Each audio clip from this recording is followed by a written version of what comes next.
한국 고전 베스트 30 주생전. 이후로 그들은 밤이면 만났고 새벽으론 헤어졌다. 하룻밤도 거르는 법이 없었다. 어느 날 주생은 오랫동안 배도를 만나지 않았음을 생각했다. 그녀가 이상히 여길까 두려워 그녀의 집으로 가서 잤다. 밤사이 선아는 기다리다 못해 주생의 방에까지 갔다. 선아는 주생이 쓰던 단장 주머니를 풀어보았다. 그녀는 배도가 지은 시 두어 폭을 발견했다. 그녀는 화가 뿌듯이 치밀었고 질투심이 솟아났다. 그래서 책상 위에 있는 붓을 들어 까맣게 지워버렸다. 그 밑에다 아나 미사 1절을 지어 푸른 비단에 써서 주머니 안에 집어넣고는 나가버렸다. 이튿날 주생이 돌아왔다. 선아는 조금도 질투하거나 원망스러운 얼굴을 보이지 않았다. 또 주머니를 끌러본 것도 말하지 않았다. 그녀는 주생 스스로 깨달아서 부끄러워하게 하고자 함이어서 일체 내색을 하지 않았다. 하루는 승상 부인이 술자리를 마련해 놓고 배도를 불렀다. 부인은 주생의 학행을 칭찬했다. 아들을 가르치는 데 수고를 한다고 치사했다. 그리고는 손수술을 따라 배도로 하여금 주생에게 잔을 권하게 했다. 주생은 이날 밤 술에 취해 정신이 없었다. 배도는 혼자 앉아 있으니 따분하게 이를 데 없었다. 그래서 주생의 주머니를 끌러보았다. 그녀는 자신이 지은 사과 먹으로 지워진 것을 보았다. 마음은 잠옷 언짢았고 괴이한 생각이 들었다. 또한 그 밑에 아나 미사를 보니 선아가 한 짓이 분명했다. 그녀는 몹시 화가 치밀었다. 그녀는 이 소매 속에 감춘 다음 주머니를 전처럼 싸매두었다. 앉은 채 아침을 기다렸다. 주생이 술에서 깨어나자 침착하게 물었다. 난구님은 이곳에서 무작정 유할 건가요? 도대체 돌아오지 않는 것은 무엇 때문입니까? 주생은 구경이가 공부를 아직 다 마치지 못한 탓이오 하고 대답했다. 그래요? 처의 동생을 가르치는 것이니 불가분 마음을 다해야겠지요? 주생은 얼굴을 붉히며 그게 도대체 무슨 말이오? 하고 물었다. 배도는 얼마 동안 말이 없었다. 그럴수록 주생은 당황하여 어찌할 줄을 몰랐다. 고개를 푹 숙이고 방바닥만 응시했다. 배도는 그 살을 꺼내어 주생의 면전에 던지며 말했다. 유장상종이요 찬열상교로구려 이 어찌 군자가 할 짓입니까? 난 지금 곧장 들어가 부인께 말씀을 올리렵니다. 배도는 몸을 일으켰다. 주생은 황망히 그녀를 붙잡아 앉히고 사실대로 고백했다. 머리를 조아리며 간곡히 빌었다. 선아는 나와 백년으로 굳게 언약한 사이인데 어찌 죽을 곳으로 몰아넣는단 말이오.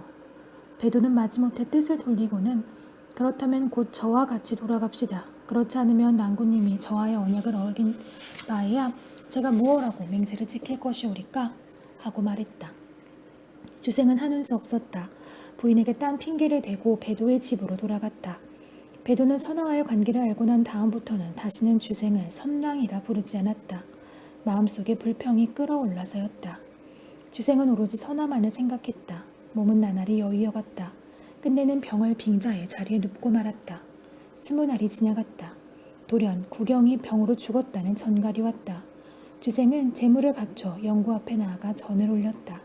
선아 역시 주생과 이별한 후 상사의 병이 깊어 기거 동작도 남의 손을 빌어야 했다. 문득 주생이 왔다는 소식을 듣고는 병을 무릅쓰고 억지로 일어났다.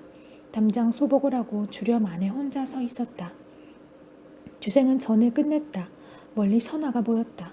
눈을 찐 끝에 정을 표시했다. 머리를 숙이고 서성거리고 뒤돌아보니 그녀는 이미 사라져서 보이지 않았다. 세월이 흘러 몇 달이 지났다. 배도마저 병들어 눕고 말았다. 숨을 거두기 전 그녀는 주생의 무릎을 베고 눈물을 가득 머금은 채 말했다. 저는 봉비아째로서 그늘에서만 살아오다가 아름다운 청춘이 다 가기도 전에 시들 줄을 누가 알았겠습니까? 이제 지금 저는 난구님과 영원히 이별을 하게 되었으니 비단 오시며 좋은 관현악기가 소용이 없고 전날의 소원도 다 그만입니다. 다만 원하옵는 바는 제가 죽은 후에 난구님은 선아를 취하여 배필로 삼으시옵소서. 그리고 내 죽은 뒤 시신은 난구님이 왕래하시는 길 가에 묻어주신다면 죽더라도 산 것 같이 여기고 편안히 눈을 감겠습니다. 배도는 말을 마치고 기절했다. 한참 만에 다시 깨어난 주생을 바라보며 말했다. 주랑이여 부디 몸 조심하시어요. 몸 조심. 이러기를 몇 번 하더니 숨을 거두고 말았다. 주생은 배도의 죽음을 몹시 슬퍼했다. 그는 그녀의 유언대로 시체를 호산의 길가에다 고이 묻어 주었다. 주생은 제사를 마쳤다.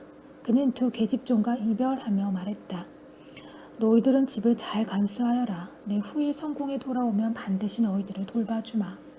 계집종들은 섭게 울며 저희들은 주인 아씨를 어머니같이 우러러 받들었고 아씨도 저희를 자식같이 사랑해 주시었어요. 이제 저희가 박복하여 아씨를 일찍 여의었으니 오직 믿고 슬픔을 달랠 길은 서방님 뿐이온데 이제 서방님마저 가신다니 저희들은 누구를 의지하고 사오리까 하고는 더욱 섭게 울었다. 주생은 새삼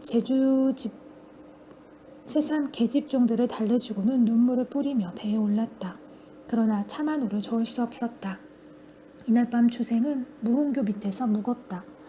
멀리 선아의 집을 바라보니 촛대의 불빛만이 숲속에서 깜빡이고 있다. 그는 좋은 시절은 이미 지나간 것이라고 생각했다. 다시 만날 인연이 끊어졌음을 슬퍼했다. 그는 장상사일 절을 펐다. 주생은 날이 새도록 잠을 이루지 못했다. 아무리 생각해봐도 이번 가면 선아와 영영 이별할 것만 같았다. 그렇다고 머물자니 배도도 가고 구경도 또한 죽었으니 의지할 때라곤 못했다. 백갈래로 생각해 보았으나 한 가지도 결정을 내리지 못했다. 벌써 날은 훤히 밝아왔다. 주생은 하는 수 없이 노를 저어서 물길을 떠났다. 선아의 집이며 배도의 묘는 점점 아득해졌고 삼구비를 돌아 강이 굽어진 곳에 이르니 호련 세야에서 사라져버렸다. 주생의 외가인 장씨 노인은 호주의 갑부였다. 그뿐만 아니라 화목하기로 이름이나 있었다. 주생은 그리로 찾아가 의지했다. 장 노인 댁에서는 주생을 지극히 후하게 대접했다. 주생은 비록 몸을 편안하였으나 천하를 생각하는 정은 갈수록 더 해방같다. 주생의 마음을 몰라주는 듯 세월은 흘렀다. 춘삼월 호시절을 맞았다. 이 해가 바로 만력 임진년이었다. 장씨 부인은 주생이 나날이 야외어가는 것을 이상스럽게 여겨 까닭을 물었다. 그는 감히 감추지 못해 사실대로 아뢰었다. 장씨 노인은 이렇게 말했다. 너의 마음에 맺힌 한이 있었다면 왜 진작 말하지 않았느냐.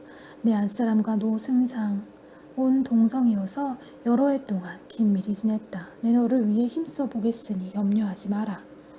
이런 다짐을 둔 다음 날이었다. 노인은 부인을 지켜 편지를 써 늙은 하인을 전당으로 보내 왕사 지친을 의논했다. 선아는 주생과 이별한 후 날이면 날마다 자리에 누워 있었다. 그래서 여의대로 여여가만 갔다. 송상 부인도 선아가 주생을 사모하다 얻은 병인 줄을 알고 있었다. 그녀의 뜻을 이루어 주려 했으나 이미 주생은 떠나버려서 어쩔 수가 없었다. 그러던 차에 돌연 노 부인의 편지를 받았다. 온 집안이 놀라며 기뻐했다. 선아도 누워있다가 억지로 일어나서 머리도 빗고 세수도 하며 몸단장을 하는 등 여러 전과 같았다. 이때 9월로 혼인 날이 정해졌다. 주생은 날마다 폭으로 나가 늙은 종이 오기를 기다렸다. 가을해가 되던 날이었다. 그 늙은 종이 돌아왔다. 정혼의 뜻을 전하고 대옥이 선아의 편지를 전해주었다. 주생은 급히 편지를 뜯었다. 분향 냄새가 그윽했다. 편지지에는 눈물 자국이 번져 있었다. 그는 서아의 애원을 가히 짐작하고도 남았다. 그는 편지를 읽고 난 주생은 꿈꾸다 깨어난 것만 같고 술에 취했다. 정신이 난 것만 같았다. 슬피기도 하다. 반갑기도 했다. 그러나 오는 9월을 손꼽아 보니 아직도 아득했다. 주생은 혼일을 고쳐잡으려고 장씨 노인을 찾았다. 다시 한번 늙은 종을 보내달라고 청한 후 선아에게 보내는 답을 썼다. 주생이 편지를 써놓았으나 전하지 못하고 있을 무렵이었다.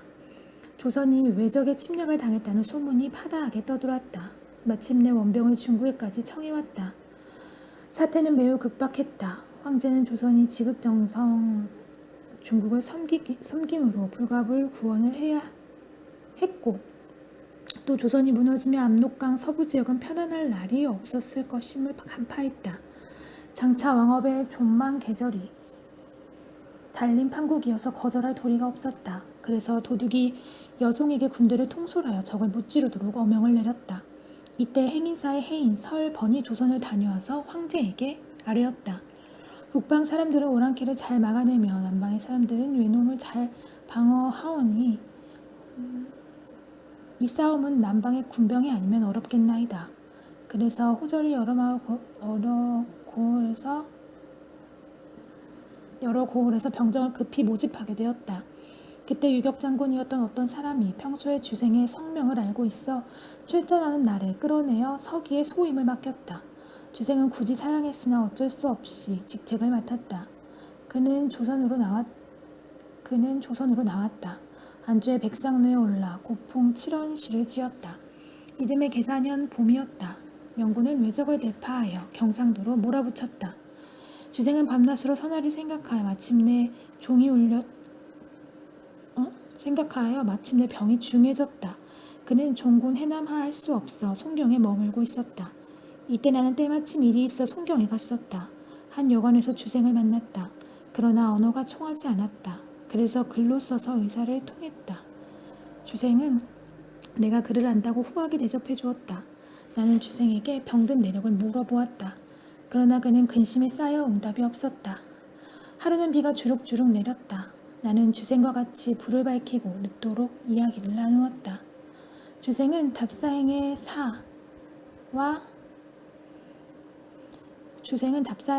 한 수를 지어 보여주었다. 나는 몇 번이나 이 사를 읊었다. 그리고 사 중의 정사를 탐문했다. 주행은 더 이상 감추지 못하고 처음부터 끝까지 자세하게 말했다.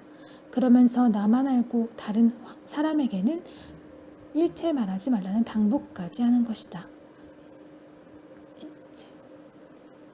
나는 그 시사를 아름답게 모았다. 그리고 이들의 기우를 한탄했고 좋은 시를 놓친 데 대하여 슬픈 생각이 들었다. 그래서 헤어진 후 나는 붓을 잡아 이를 써나가지 않을 수 없었다.